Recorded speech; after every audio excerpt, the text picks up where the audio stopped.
Welcome, everyone. Thank you for joining us for the webcast CSI Investigates Ghosting in the Workplace and Ways to Solve This Increasingly Common Behavior, sponsored by CSI STARS.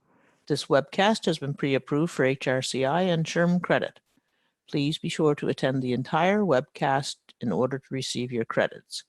You will receive an email from hr.com within 2 business days, which will include your certification credit information. You may also log into hr.com and go to your View My Credits page, where you can see the credits you have received. If you have any questions during the webcast, click on the Q&A tab in your webinar controls and enter them there. I will post a link to the slides and the exit survey in the chat area once the presentation has started, and a new tab will open in your browser with the webcast survey. Please be sure to complete it as soon as the webcast has ended. It is now my pleasure to turn it over to Laura Barker and Laurie McKnight. Thanks, Esther. Welcome, everyone, and thank you for tuning in to the CSI STARS HR.com webinar on a topic many of us are seeing more sightings of lately, ghosting in the workplace. My name is Laurie McKnight, and I'm VP of Recognition for CSI STARS. And I'm Laura Barker, the Director of Implementations at CSI STARS. So to start off, a little bit about us. This is Laurie. I started my career in HR with Mercer Canada, and then in the year 2000, I moved to Youthography, Canada's first youth market research consultancy. And at Youthography, we really helped companies and government better understand the impact today's millennials would have on society and business. I've consulted for a number of years. I have a lot of experience working with both large and small organizations, and I now spend most of my time helping our clients understand ways that they can recognize their people more often and in new and refreshing ways. And this is Laura talking now. My background is actually human resources. I have 15 years of experience working in HR. First, focusing on compensation and benefits, and then later on, as I moved through my career as a generalist HR business partner, a corporate HR director, and now I'm using my HR background and applying it in a project management context with CSI STARS, using my HR skills for recognition programs, getting them up and running. My goal is to create cultures of recognition, knowing that it's the glue that keeps employees in organizations sticky under times of stress and change. Back to you, Laurie. Okay, thanks, Laura. So in terms of the agenda, over the next 50 minutes, we're going to share with you some ghost stories. We're going to share some reasons why you may be experiencing ghosting more lately, what you can do to prevent it from happening to you, and how recognition really does play a pivotal role in your recruiting and retention strategies. At the end of this webinar, we hope you'll go away with some insights and some actionable ideas to prevent what can be a very frustrating, stressful, and costly situation. So let's start off with a modern day ghost story that many of you may sound familiar to many of you. Meet Susan. Susan's been in the recruiting industry for over 20 years, both as a partner in an agency and now as VP Talent Acquisition for a large global financial technology company. Susan and her team of hiring managers have been working 60 hours per week for the past year trying to keep up with their managers' job postings, both for new hires as well as for replacement hires. They can't seem to find, hire, and retain enough entry-level administrators and skilled IT talent to meet their organization's demands. Sound familiar? In the past 2 years, Susan and her team have experienced more no-shows during the interview process and have had more employees ghost them within the first 3 months than she's experienced in her entire 20-year career. Perhaps some of you can relate to Susan's plight. In this webinar, we're going to share some of the tactics that Susan's starting to deploy, and then we're going to dig a little deeper into the root cause as well as some best practices to mitigate your risk of being ghosted so that you can hold on to your talent during the recruiting process and beyond. So what does ghosting mean? Some of you on this webinar are likely pretty familiar with this term. Others may have registered to learn more about this intriguing trend that they've heard about. So let's start off and just give a quick definition of what workplace ghosting is. So workplace ghosting is a popular dating term that's been adopted in the business context. It's not a new phenomenon. It used to be called no-shows, but it now has the millennials have termed it workplace ghosting. It's basically when candidates fail to show up to an interview without a word, when individuals who accept jobs, that then don't show up on the first day without an explanation, and employees who don't engage and leave jobs with zero notice instead of formally quitting. So who was more likely to ghost you? Well, we can't blame the millennials for this. While they may have created the term, there's no data that I can find to support the fact that they're the villains. We're hearing about it. Managers and HR professionals are experiencing it with all ages, really. It's more a function of the type of work than it is about age, and more a function of inexperience and immaturity, really, than age. More common, really, in entry-level positions like IT support, admin, and reception, but it also has been, there have been cases of professionals ghosting employers. And actually, I was reading on a SHRM Twitter chat recently about a professional who didn't show up, didn't show up for the interview.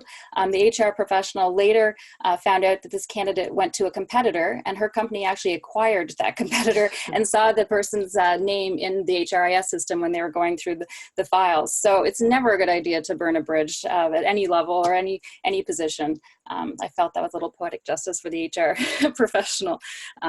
So no one, it's more of a generalist area where it's happening more, but it can be really happen in any profession. And is it just in North America? No, it's and it's not in just certain industries either. It's happening across industries, but we're seeing a higher likelihood of it in IT, retail, manufacturing, healthcare, areas where job demands exceed the supply, so candidates do have many options. And it's not just happening in North America. Susan was telling us that her European office actually has a lot of employees, not a lot, but a number of employees that have failed to show up on the first day, and she's attributing it to the long garden leaves of this group of up to, in Europe, they have to give up to a 6-week notice, and during that time, the employee, the candidate has signed on with her, but they found another job that they've liked better, and then haven't shown up for work. So it is happening. If it's happening to you, you're not alone. It's happening all over. According to Rob Wilson, a workplace expert, employers are reporting 20 to 50% of interview candidates are actually no-shows. So this, before we kind of get into why it's happening more, I'd like to get a sense from you if you have been ghosted. Have you or your organization experienced ghosting in the workplace? I'm really curious to see the results because we have a pretty good sample size on this call. So yeah, let me know. Have you been ghosted yourself? Has a colleague in your office been ghosted? I'll give you a couple minutes to respond to that.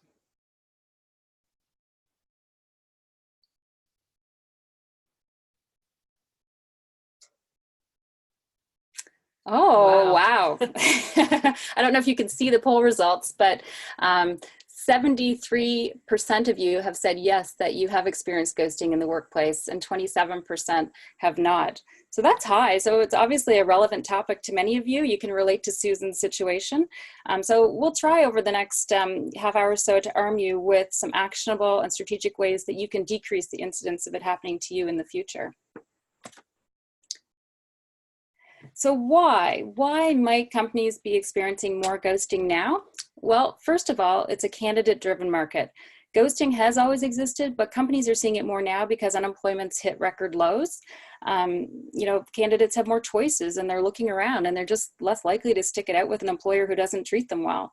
In Susan's case, she's seen a spike in quick quits within the first 3 months. And we've also seen data to support that, saying that 33% of new hires will leave within the first 6 months, 25% will leave within the first year, compared to an average turnover rate of about 14%. And it's costly. It's costing $4,000 on average to hire a new employee, and it can be up to 150% of a person's salary to replace those employees. So it's really, it is a problem. And if you've been ghosted or you're having trouble finding and keeping talent, you're not alone. Here are some scary stats from SHRM.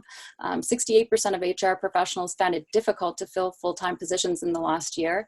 An annual global survey from LinkedIn found 1 in 3 employees are actively looking for a new job, and almost half of employees are extremely or very interested in hearing from a corporate recruiter whether they're looking or not. So the economy is hot, which is great, but it does increase the prevalence of ghosting occurring. It's not an excuse for the bad behavior, but it's really nothing that you as an HR professional can really fix. Your managers are still expecting you to find good people. It's just making it harder, and even more critical for you, for your company to stand out from the competition to attract and retain these good people. Another reason why candidates are going missing has to do with our increased use of technology. Technology can really be our frenemy. It's great in that it makes us more efficient, but it also means less face-to-face time, fewer phone calls and fewer touch points, than making it harder to build that rapport and personal connection with interviewees. And it's really those personal connections that can sell your company and sell the position. And technology can sometimes be a barrier. LinkedIn, AI, and apps, they're helpful to find and screen candidates and reduce bias in that process. But if you rely on it too much in the frenzy to find and place people, you can lose that personal connection and increase the likelihood that ghosting will occur. And also, technology also allows the candidates to research you. Candidates are doing their homework. With Glassdoor and social media, they're feeling out your company culture earlier. And if they don't like what they read or don't like the feel that they're getting and feel it's a good fit with you, they may remove themselves and not have the courtesy of letting you know. Many of the HR professionals that I spoke with actually said they prefer candidates to ghost them in the interview process. They're people that they probably don't want to hire anyway, and that it's a lot more expensive if a person leaves, doesn't show up on the first day after you've gotten, the computer and all the paperwork organized, or even worse, within the first 3 months when benefits and everything are set up. So it isn't a bad thing that they're researching you, but it can hurt you if you do have a poor online profile, which we'll get into a little bit later. According to Glassdoor, the average job seeker is reading at least 6 reviews in the process of forming an opinion on your company, and Cornerstone puts that at 18 different sources to make a decision. So what can you do about this to protect and prevent yourself from being ghosted? In the next few slides, we're going to share with you some ways that you can tweak what you're doing now to decrease the likelihood of being ghosted later. And then we'll get into the root causes. So what are some ways to prevent being ghosted? The point I'm going to start off with has to do with differentiating yourself. It's a tight labor market right now, and you really do need to use your strengths and find ways that will make you an attractive place to work. Find out, here's a few ideas we have, find out what your employees most appreciate about your environment and promote those points in your interview and online, your website. You also might want to look at ways to differentiate from the competition with your policies and benefits. And Laura actually has a lot of experience in this area. So I'm going to hand it over to you just to talk a little bit more about that point, Laura. Oh, thanks, Lori. So some of the ideas, you're going to be familiar with the idea of paid mat leave, but the other one that seems to be coming out in more recent research is offering elderly caregiver leave as another option in addition to maternity leave. Particularly for this sandwich generation that's coming about, it gives an opportunity for people who may have to take care of family members and may need to take some time off to sort stuff out. It's a great differentiator for your company. Another idea would be commute reimbursement. And for that, I'm not talking about your salespeople or your senior management. I'm talking about offering it to all your employees. This seems to be something that is quite valued by a lot of young people. Another one is sanctioning mental health days as opposed to just physical health days. And what I mean by that is with the increased number of STD claims, I'm sure you are seeing this as well in your workplace. A lot of them are coming about from mental health issues, such as anxiety or depression. And consider dedicating a specific number of sick days to mental versus physical sickness. You don't necessarily need to add to your sick day plan. You might just want to divvy it up, because the idea is you want to give the perception to others that if they need to take time off for their mental health, they can do so without stigma. And that could be a great differentiator for your organization. Back to you, Lori. Thanks, Laura. The second tip is to think of creative ways that you can stand out as an employer of choice. So interviewees want to meet you, they want to work with you, and decrease the chance of being ghosted. My number one piece of advice is to make sure your website tells a great story. Show the value you place in your people and what a great environment you have to work in. Show the opportunities to learn and grow, and be honest. Reflect your culture. Share information that's going to help people learn more about you in an honest way. And one thing that you can do that a lot of companies do is they participate in these workplace surveys. So the workplace surveys like the Gold Stevie Award, the Great Places to Work Award. There's lots of local employer of choice surveys out there. And winning or even being ranked within these types of award programs really helps build credibility and your reputation as an employer of choice. And it really can be a factor in employees' candidates' decision to join your company versus a competitor. Another thing that you might want to consider in Susan's case, and some of you may be in a similar boat, she's competing with startups right now for top IT talent, and her company isn't particularly perceived as exciting or innovative, and so to combat that perception, they're rebranding a group within her company as a startup business unit so that they can market themselves differently to attract that young talent and the talent with the IT skills that they need. And they're planning to move their office closer to public transit and planning to renovate so that it's a little bit more appealing to the audience that they're trying to recruit. So I thought that was an interesting tip or strategy. They're also, she's recognized that her employees really value good managers and learning opportunities. Those are the top things that her younger employees want. And so she's incorporated this into her onboarding and retention program. Every 6 months, a new hire is moved to a different department within the group so they get experience working with a different manager. They meet more new people and they get a better perception, understanding of the business and the functions that are happening within the business. And that really supports the 70-20-10 rule of learning, that 70% really should be on the job learning, 20% should be learning from your managers and colleagues, and then 10% the formal education from conferences and e-learning tools and webinars and that sort of thing. We spoke about this a little bit earlier, and it's the lack of personal connection in the interview process, and that is a big reason why ghosting is happening. So building a relationship with candidates and new hires is really important. Like everything in life, relationships are key and can be the deciding factor in signing and attracting new talent. We actually have an awesome example of this from our own company perspective. We posted for a project coordinator position back in August, and we had lots of applicants. We shortlisted and then offered a position to Mena, who is amazing. She was our top choice by far. She's got an incredible education, really great work experience, and a fantastic attitude. And she also had a lot of other offers, of course, because she's a bit of a unicorn in that respect. But she chose to come on board with us. And when we asked her why she chose us over all of the other options that she had, she said it was because she wanted to work with Laura. It's a true story. You can even ask Mena. So relationships and those connections during that interview process absolutely matter. Susan, in her case, she's made some tweaks to her recruiting to help build those connections more when her hiring managers are interviewing people.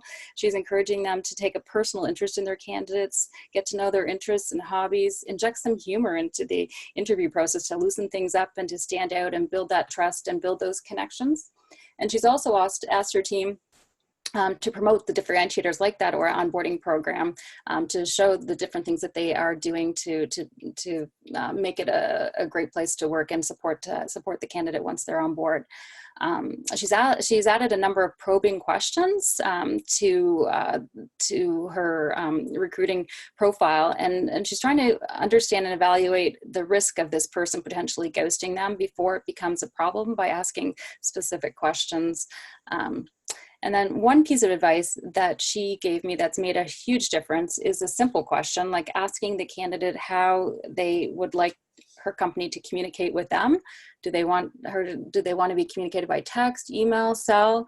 That alone, she said, has increased the response rate, even the response rate saying they're not coming in for the interview. At least she's not being ghosted. It's increased the response rate from the candidate and decreased the incidence of ghosting in her workplace. The fourth piece of advice we have is to really stay close to your candidates. Over communicate with them to mitigate your risk of unpleasant no-shows. The more check-ins you have with them, the more red flags that you'll get before an unpleasant situation where they don't show up on the first day or the first week they're not really into it and not wanting to stick around. So things like calling them to see how their resignation went, sending some information before they start about your culture, inviting them maybe to a team event, all those things can help bring them close to you and get them excited about starting with you and prevent the chance that a competitor grabs them during that period of time when they have handed in the resignation. And then bring in more candidates than normal, knowing that some are likely to not show. Have a bit of a contingency plan. And then the final piece of advice is be transparent with your feedback and plans and timelines in the hopes that the candidate will reciprocate and be honest and forthright with you.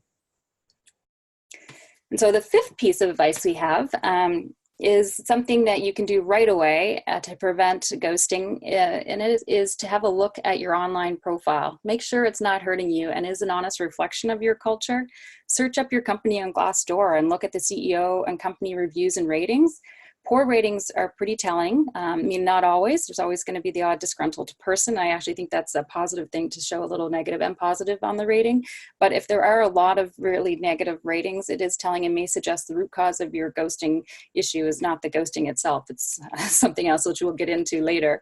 And while you can't remove those negative reviews, you can encourage and incent your happy employees to post more reviews, to change your average, and to have those positive reviews show up near the top. You know, everyone wants to work for a company that they're proud to tell their friends and family about. And so having a great, vibrant online profile will help in attracting the candidates that you want working for you. And the other thing that you can do is work with your marketing communications team to kind of up the fun factor. You don't need to spend a lot of time, but, you know, trying to get some more pictures that show your employees working together, cool things your organization's doing. All those things help build a great online profile. One thing that Susan's company is doing is they have a couple employees who in their tech group that love to write but don't get a chance to do a lot of writing in their job, and so they've been writing a blog about some of the cool stuff that they're working on, and they're posting that on their website as well as on social media, and it just shows it just adds a bit of energy to the company, and I think it can be a real determinator when a candidate is coming down to choosing you and another company. Those types of things can matter. Encourage, another thing you can do is encourage your managers to post employee service anniversary posts on LinkedIn and different causes that you support. I recommend coming up with a hashtag that's kind of unique to your business so that it's easy for candidates to find those pictures of your culture and get a good sense of who you are and what you stand for. And then a really great way to improve your company reputation is to show care for people and planet. Everyone, not just millennials, wants a job that makes a difference. Communicating how your organization's giving back, improving lives, and improving the community that you work in, they're all great things for your employees and great things for your business. You know, supporting causes close to your employees' hearts, rallying employees around a community event or cause, they all help to build that positive reputation and brings your people together. People want to work for a company that's making a difference, and is a key factor, especially with millennials, in their decision making. According to Deloitte, employees who volunteer are happier and more productive, and 89% of Americans believe that companies that sponsor volunteer activities actually have a better working environment than those that do not. I just want to share a case in point. So Salesforce was named Fortune's 2018 #1 workplace for giving back. Salesforce also happens to have a 4.4 out of 5 rating on Glassdoor and a 4.5 rating for culture and values, compensation, and benefits. And so I just went through their Glassdoor profile and pulled a few comments directly from what employees are saying about the company. And they're saying things like Salesforce dedication to volunteer time off is an important part of their culture from top to bottom. The company culture giving back can't be beat. It's one of the best benefits there can be. Everyone is valued at Salesforce. They really care about others, the community, and the world. Like, amazing. Who wouldn't want to work for a company where their employees are saying such awesome things about them? It is really powerful, and it's something simple that every organization can and should do.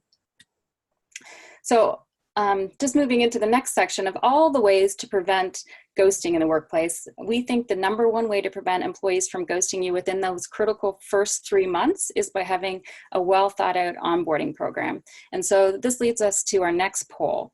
When was the last time that you updated your onboarding program? Was it in the last 6 months? Was it in the last 2 years? Or was it more than 2 years ago? We'd be curious to know.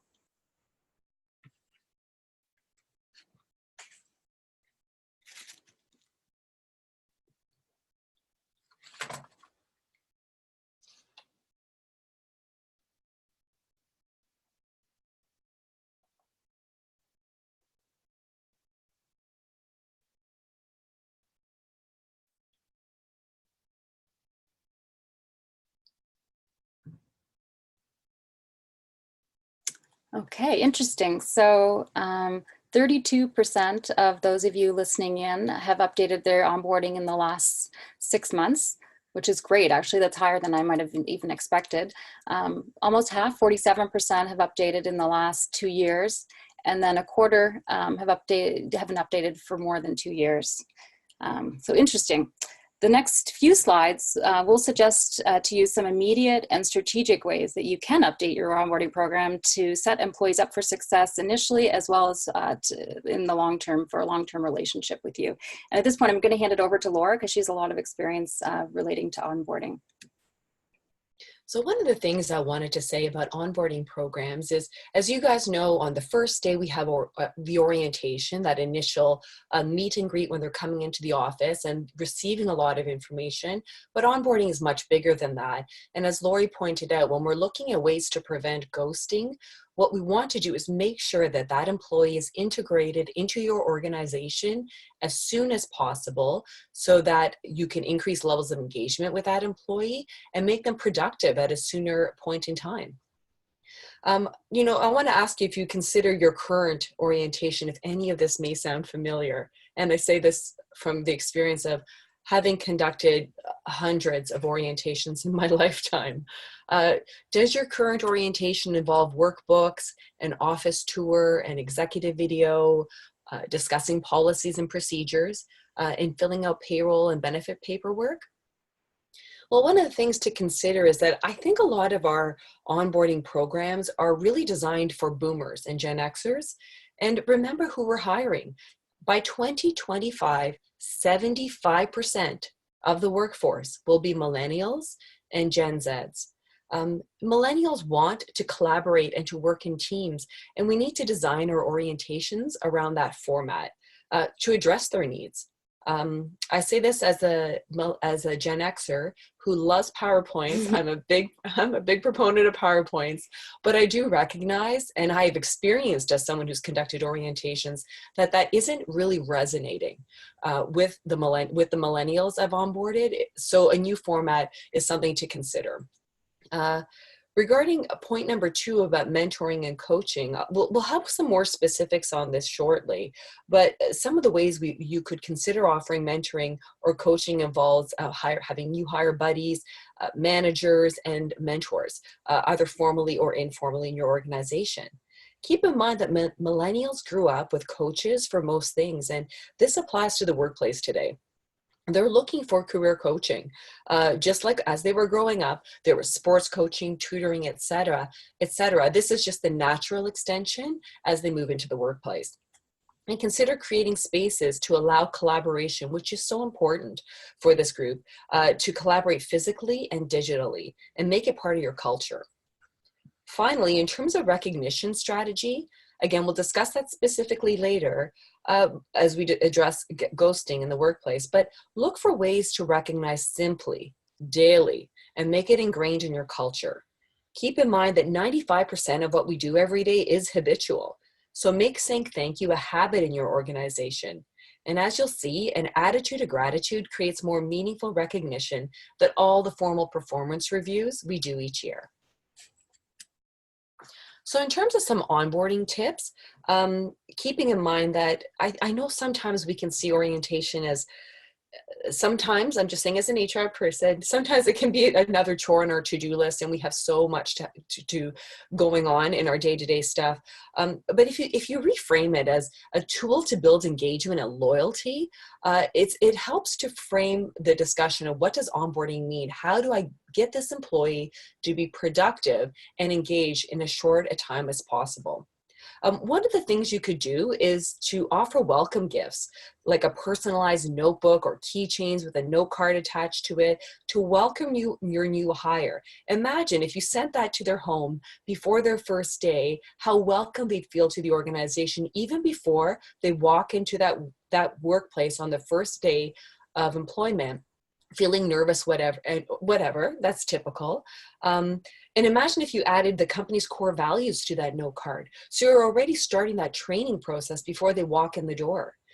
In terms of stories versus do's and don'ts, the second bullet point here, we build culture by telling stories around who we are, what we represent, and why we're here.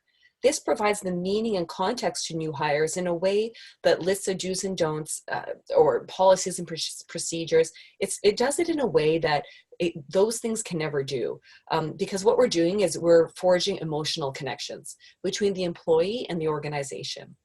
And lastly, having a face-to-face with a CEO. And I say this from personal experience, where we had executive videos taking place. Nothing takes the place of having a senior leader, your CEO, senior management, come to the workplace on the first day to welcome a new hire. Hands down, this shows we care in a way that an executive video never can.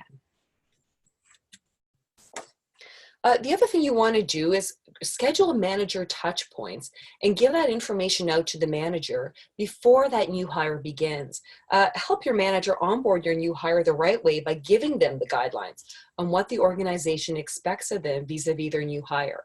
As you can see on the right side of the screen here, here's a sample of how you could set up an onboarding program in your organization. And what that does is it just gives some specific tools to help your manager, who oftentimes has the best of intentions, but needs some practical tools in terms of how to make it happen. Your managers will appreciate the coaching, and your new hire will flourish, knowing that you've taken the time to make sure they know what they need to succeed in the job. The next point about onboarding is to keep it social and interactive. I can't emphasize enough how making it fun can make such a difference to onboarding and make it such a memorable experience. You know, depending on your company culture, there's a lot of ways that you can do this. You could send an email to your team with a photo of the new hire and some goofy details that tell your team something personal about your new hire, such as whether they're a Blue Jays or a Maple Leafs fan, or if they're a chocolate or potato chip lover. You could do fun get-to-know-you games, develop trivia questions, and creative ways to reinforce your values. One of the things that I did, it was related to onboarding, but it was for a program called Take Your Kids to Work Day for 14-year-olds, is I organized an Instagram scavenger hunt at our corporate office. And what we did is we set up people in different departments in the corporate office, because the purpose was to teach them what are the different functions within a corporate office. And each person in the department delivered a message, and at the end they had to answer questions, and after the meet and greet, and take a photo, because they had to complete a task. And then they would post it on Instagram. They get their next clue, and then that would determine which department they go to next. And then what we did is we divided them up into teams, and the first team to post all the Instagram photos won a prize. So it was a way to keep the kids engaged as they're coming into the workplace, but also make teaching fun by making it interactive, creating teams, and getting them to learn about corporate office, which can be dry, in a more fun way. That's excellent. I was going to tell you a little bit about a best-in-class employer, Zappos. Many of you are probably familiar with Zappos' commitment to culture. They take onboarding and recruiting very seriously. Their employees are all about creating that personal connection with their customers. It's really the key to their success and the key competitive differentiator that they have against their #1 competitor, Amazon. And so they do a number of things to make sure that they get the right people. They're more concerned with the culture fit and attitude than they are with having the right experiences and skills. So as part of their recruiting, they conduct 2 sets of interviews, one with the hiring manager, who goes on the resume, and one with the HR team, which evaluates whether the candidate fits with their culture. And then they have a really unorthodox onboarding program, and many of you may have heard about this, is that they offer all their trainees $2,000 to quit after the first week of training, because they really only want those people to absolutely love the culture to stay. They would rather get the right people through the door from the start than be a company where everybody wants to work but have really high turnover. So I just think that's just a great best-in-class example of a company that is known for their culture and that does put a lot of emphasis on finding the right people and making sure that they're set up for success. Another thing to consider as you're setting up your onboarding program is to find ways to foster social connections. One of the best ways to do it is to create a new hire buddy program. And this is distinct from directly managing someone or being a mentor, because really this is someone in a similar position but in a different group or functional area. And their role is to provide a safe place to answer questions. And let's face it, most of those questions typically revolve around company culture. How do you guys at this company do this versus that? One of the things we can do in HR is to coach the new hire buddies on typical culture questions that come up.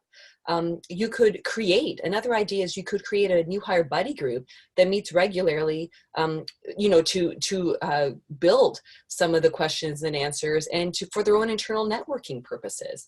And then the other thing you could do is to reward that buddy, that person who's taken the time to be a new hire buddy. Why don't you reward them by recognizing them, by giving them some points if you had a recognition program, or giving them some flex time, or even profiling them in an onboarding video and posting that on your intranet site. It's a way to reward and recognize that person for taking that extra time to be a new hire buddy. In terms of office friendships, we all want to enjoy the time we spend at work because that's where we spend the majority of our waking hours. I know that it is a pleasure working with Lori. Oh, I feel the same way. It makes work so much fun to be able to have someone that I can share some of my concerns and questions with. And you can see in terms of the stats we're looking at on the screen here that there's a 50% boost in employee satisfaction when employees have office friends. And 60% of employees who have 6 to 25 friends at work say they love their companies. And ultimately, I'm sure that's what we all want. We all want employees who love where they're working, who love working for our organizations. Next is about promoting mentorship. We talked about new hire buddies, and then there's the role of managers and mentors. Managers, as you know, manage others. Mentors may or may not be the direct report for the employee. They're there to provide big picture, long-term guidance. You can have a manager perform both roles, or you could, if it suits your company culture, or you could create a formal mentorship program. But let's start with the basics. Teaching your managers how to coach others, train the trainer. One of the things you can do is teach how your company does things, meaning your culture, both formally and informally. I know one of the things that people really want to see, particularly millennials, is what does career development mean in your workplace? It could entail any or all of the following: cross-functional training, career ladders, the jungle gym, the new hire buddy program we just talked about, employee committees, or cross-functional projects. All these are, you can use many or all of these as ways for career development and to promote career development in the workplace by having your mentor provide some guidance in these areas. Keep in mind that millennials don't want the once per year performance review. And I know many of us are trying to move to it more often, but many of these performance management programs are fairly rigid in their structure. And I do think a lot of people just want that 5-minute, 10-minute, once a week. How is it going? How am I doing? Because waiting for that half a year or once a year mark to have that conversation means that the learning hasn't really happened, because the learning should have happened when X or Y happened. And that's what I think what millennials are looking for. So they want regular, consistent feedback. And this, again, is in line with our discussion earlier about coaching throughout their early years of growing up. It's the same concept, again, applied in the workplace. Mm-hmm. Regarding number 2, recognize that recognition plays a big role in mentoring. Creating a culture of recognition with daily habitual thank yous embedded in the culture will take you farther than the best designed once-a-year performance management program. And finally, recognize increase employee engagement. Just the act of meeting with your manager or mentor regularly increases engagement 3 times. Focus on strengths. Oh, sorry, Lori. Oh, sorry. My last thing is about the last bullet point here about focusing on strengths. Whether you use Gallup's Strengths Finder or a proprietary tool, it is much easier to build an employee by focusing on their strengths and not their weaknesses. And how do you do it? You can do it through a well-designed recognition program. It doesn't have to be hard. I'm curious, moving on to our third poll, do you offer mentorship training for managers? One of the things we have found as you start to complete this is that millennials don't want their work micromanage. They don't want that, the day-to-day, I need an update on every single thing I'm doing, but they do want their careers micromanaged. I think that is quite important for them. And taking time to mentor your new hires and your team members really makes a difference and increases the likelihood of them staying with your organization longer. Yeah, I think Gen Xers and baby boomers like autonomy. Yeah. Millennials, you know, they don't want to be micromanaged, like you said, but they don't need the same amount of autonomy. They like to have some direction and to have someone that has a bit of a vested interest in their career mobility and that you can ask questions to, and you know, have someone that can share their experience with them. Okay, here the poll results are in. Do you offer mentorship training for managers? 40% of you said yes, you do, and 60% said no, that your organization does not. So it is something just to consider as you're looking at ways of addressing ghosting in the workplace, that as we move along to the next step, which we're going to discuss here, as you can see on the screen, these are all ways you can address ghosting in the workplace, but understand that we're talking about the symptoms and not the problem. Yes, you know, we talked about a number of factors that increase the chance of you being ghosted. We identified some of the ways that you can prevent it from happening to you by tweaking your recruiting process and your onboarding program. But if ghosting within the first 3 months is a big issue for your organization, it is most likely to do with your culture and how you're recognizing your people. Ghosting is the symptom, culture is the problem. And it's backed up by a Korn Ferry recent poll said that 20% of executives said that new hires left because of their culture. And there's almost a 50% turnover at companies with poor cultures compared to less than 14% turnover at companies with positive cultures. And I'm not telling you anything you don't know. You've probably seen these stats, and it's not surprising. But what I'm trying to say is that you know, some of these stats might help with building a business case for the importance of investing in your people as a way to decrease turnover and decrease the incidence of ghosting. It really is all about culture when it comes right down to it. So one of the things we want to talk about is, how do you do it? How do you get started to address those issues around culture? So we have some practical steps, which you can see here on the screen, about how to move ahead with this. The first thing you could do is put together a team, a committee with all these people listed here: senior HR, communications, IT, but more than that, find those employees with the ability to persuade and engage others. Those are the people who are going to make or break the success of your committee. And basically, the idea is you're going to create a group to collaborate and come up with ideas for creating an ideal organizational culture. You could call it a culture club. And to that, consider adding your new hire buddies, which we talked about earlier, because these are people who are already volunteering their time to spread the word about what your company's like to your new hires. You could add respected mentors to this group. It doesn't have to be limited to a certain size. You know, as you know, effectiveness can decrease with the increased size of a committee, but as we'll talk about in bullet point 2, there's ways to address that. I think the idea is to make this transparent, to make it open, so you get more people involved with it who will buy in to this idea of addressing issues around culture. Number 2 is to identify one goal to benchmark. But what you might find out is when you get that committee together, there may be multiple issues that appear, such as some of the symptoms that we talked about earlier, such as perhaps onboarding, mentorship, recognition. For this, you might want to consider creating some subgroups so that each group can focus on key aspects of the culture club. And then have that culture club get together on a regular basis and have the subgroups report in and say, hey, guess what we found out about onboarding or mentorship or recognition? And it's a way that you could make that team fairly big if you wanted, because in my opinion, the more the merrier, but that's just my opinion. For number 3, getting the CEO or leadership buy-in matters, because these are the people who can release any funds or provide any programs to allow your culture to flourish and succeed. On to the next slide. Number 4 is to communicate. Communicate strategically what the subgroups or the one committee have learned through regular meetings. You can do that using Slack. You could do it through any number of tools.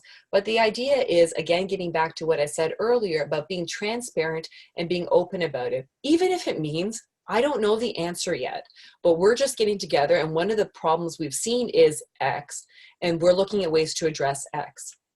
Lastly, in terms of making it fun, which I think is so important about doing committee work, is that you want to sell participants on their ability to shape and influence the company's culture and the potential for their own personal long-term growth. You can point out that management is watching, and these participants who volunteer their time are already showing their commitment to your organization. These are people who have already drunk the Kool-Aid. This gives them a chance also to network with other hypos in your organization and have fun at the same time. This leads us into our fourth poll, which is that if you asked employees to rate your culture, how do you think they'd respond? Would they say you have an amazing culture, it's the best place they've ever worked? Would they say, well, we have a pretty strong focus on culture, pretty positive culture? Or would it be inconsistent across groups, locations, geographies? Or would they say, we talk a good game? We say our website makes it look like we have a great culture, but in actual fact, it is not that's not the case. Or is it absolutely scary on all fronts? I can't wait to see the answer to this one.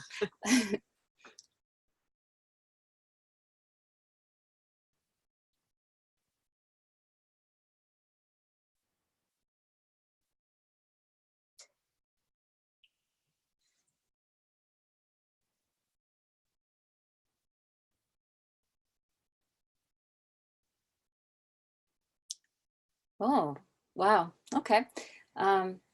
So 6% of you said that your culture is amazing. It's the best place that you've ever worked. A third, 31%, say you have a strong focus on culture. Almost half said that you're inconsistent, which kind of goes, I guess, if we go back to that first poll in the incidence of ghosting too, there's probably a bit of a correlation there.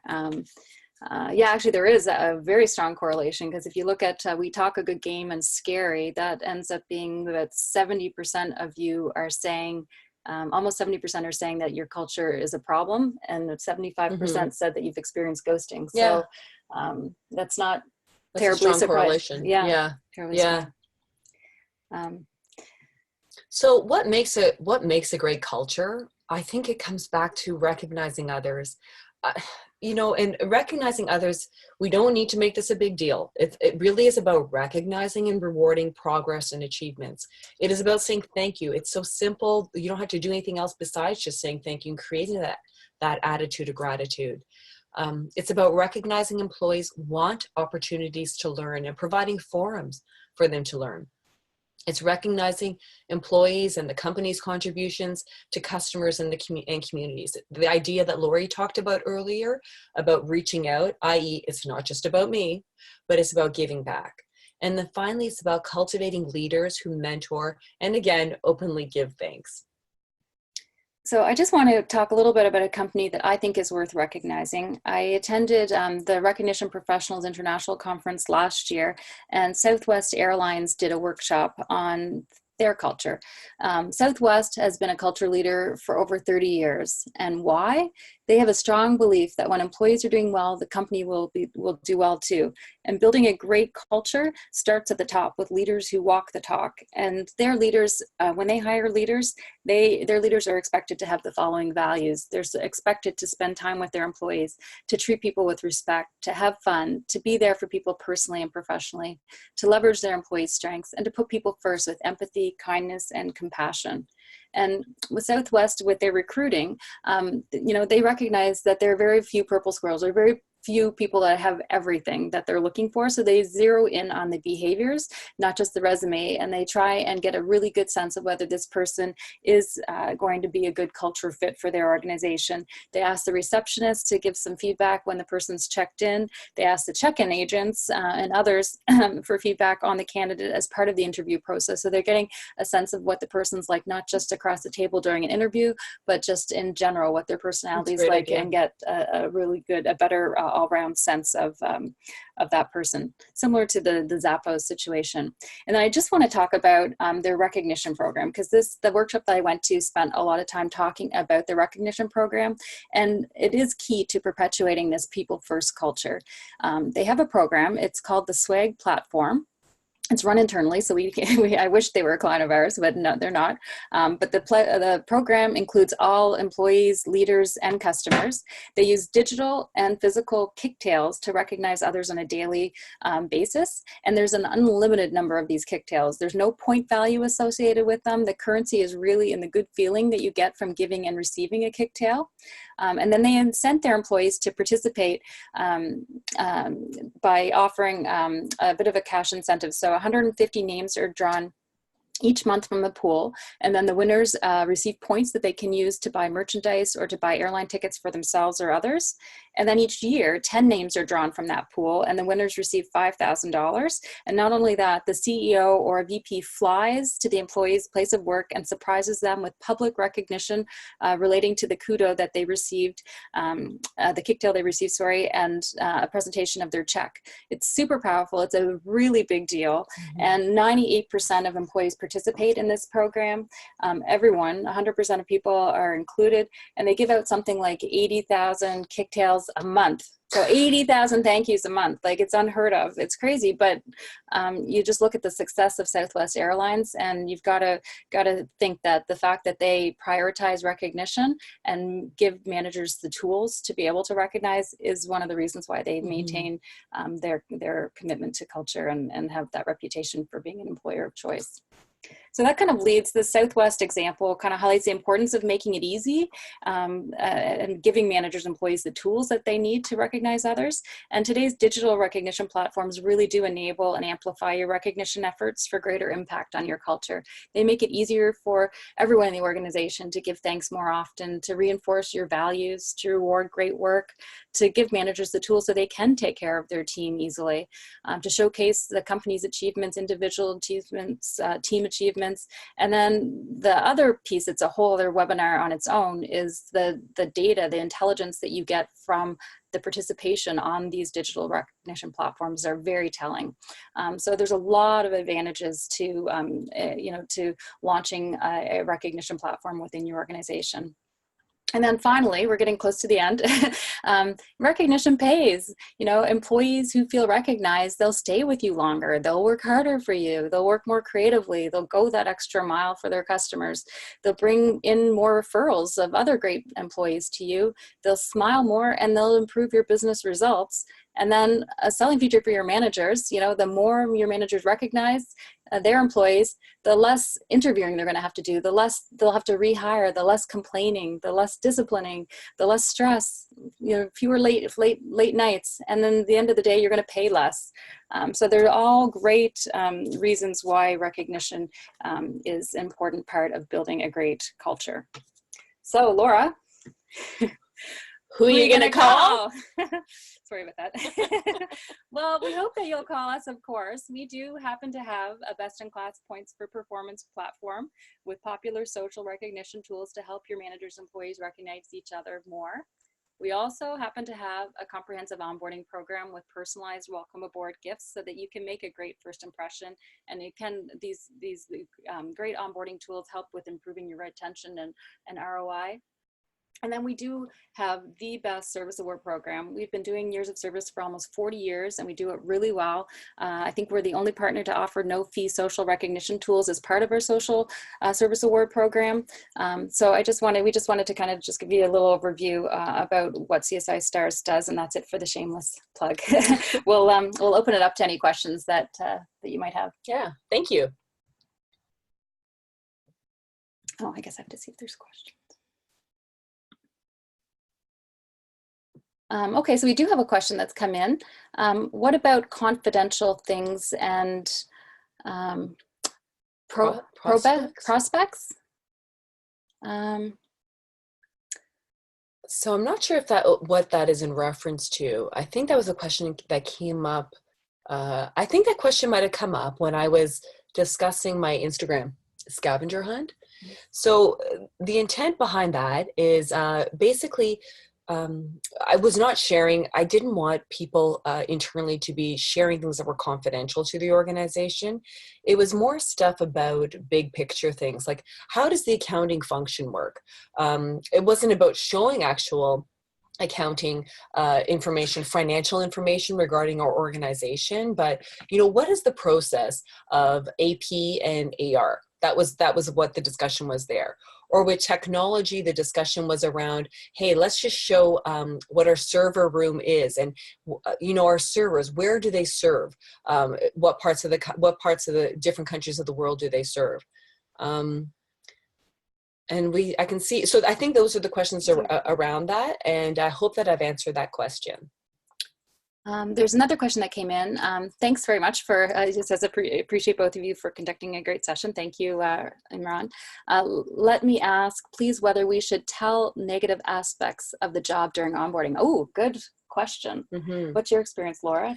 I think that, people appreciate honesty.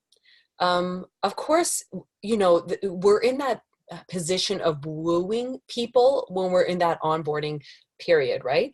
But the truth is, most people during those initial stages of forming that bond with the organization, they want to see your company in a positive light.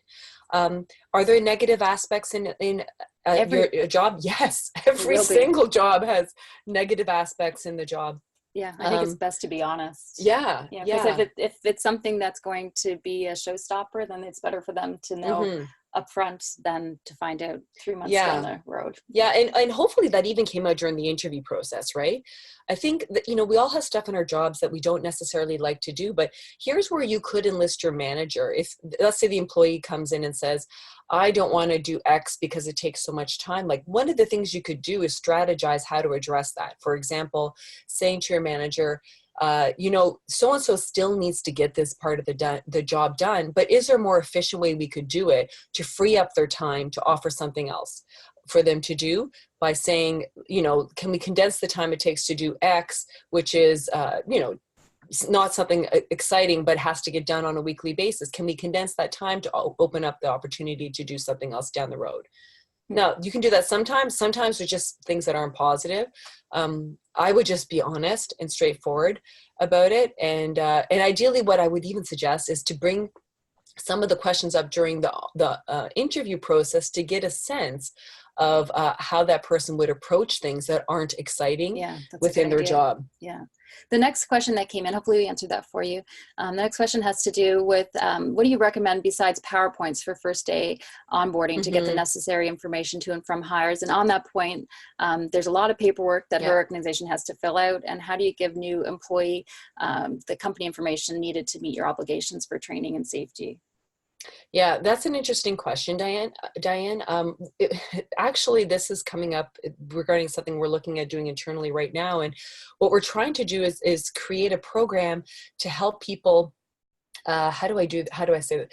What we're looking to do is to incorporate the paperwork that needs to be filled out, such as the health and safety training you're talking about, within the context of making it a game.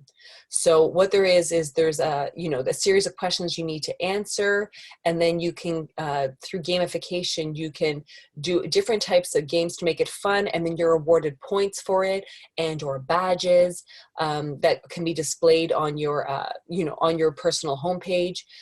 So that's a couple of ways that you could incorporate that to make it a bit more fun. And maybe send some of the paperwork ahead of time so that you're not spending a whole, 2 hours, 3 hours filling out paperwork. Get them to do it before they arrive so that they bring it in and that part of it is done, and chunking up the paperwork pieces. So, it's impossible to get away from all of it, but probably breaking it up into smaller sessions might help too. We're getting really close to the end, and I just kind of wanted to say before we leave, every company, no matter how great, will face difficult times. No company has an unblemished record. There will be ups and downs, and having a positive, dynamic culture really helps you weather the storm and makes it easier to hold on to and attract the people that you need. And to reiterate our main points about ghosting, as we said, ghosting's not new, but is happening more often today. It affects various industries such as manufacturing, retail, healthcare, and types of jobs with lots of openings, where there's a lot of availability for candidates to find employment. There are practical steps to prevent it that you can do at a macro level, such as office rentals, etc., and at a micro level, such as personalizing the recruiting process. The key areas to address include onboarding, mentoring, and looking at your recognition strategy.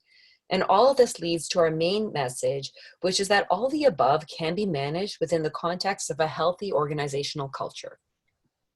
Yeah. So thank you all very much for tuning in.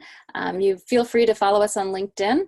We have, Laura and I are both on LinkedIn, and we have a recognition blog that we put out every Wednesday. So if you're interested in signing up for our blog, you can go to www.csistars.com and click on the blog section and sign up for that. And it is actually written by Laura. Oh, you've written a few too. There's no ghostwriter here. She's actually writing them. So thank you all so much, and we hope you have a great day and got a bit of useful information out of this. Thank you. I'd like to thank our presenters, Laura and Lori, as well as all of you for joining us today. If you would like to view this webcast again, the archive recording and slides will be available for up to 7 days for our free members and without restriction for those with the certification membership. The webcast credit will show on your HR.com account within 2 business days. We will also send you an email with your credit information. Your feedback is important to us. Please take a moment to fill out the exit survey that opened in a new browser page on your computer. This concludes our webcast. Enjoy the rest of your day. Right.